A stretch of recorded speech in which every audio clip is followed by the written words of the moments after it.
Robots, artificial intelligence, and machine learning could be used for nuclear inspections in the future, according to experts meeting in Vienna this week.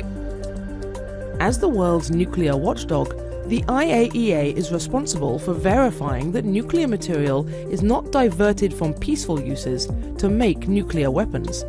To do this, hundreds of IAEA inspectors travel around the world to verify how much nuclear material a country has and where it is located. They employ a range of technologies, including special cameras, swipe samples, and radiation detectors. New technologies offer opportunities and present challenges. We need to exploit this opportunity if we want to work more effectively and efficiently. This is the only way to stay ahead of the game.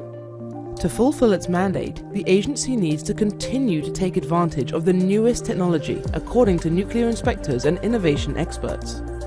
I think innovation is really important for the agency because the world is changing at a really fast rate.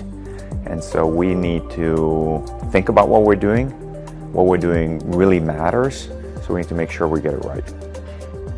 IAEA workshops such as this one bring inspectors, member states, NGOs and the private sector together to find ways that emerging technologies can help deter the spread of nuclear weapons.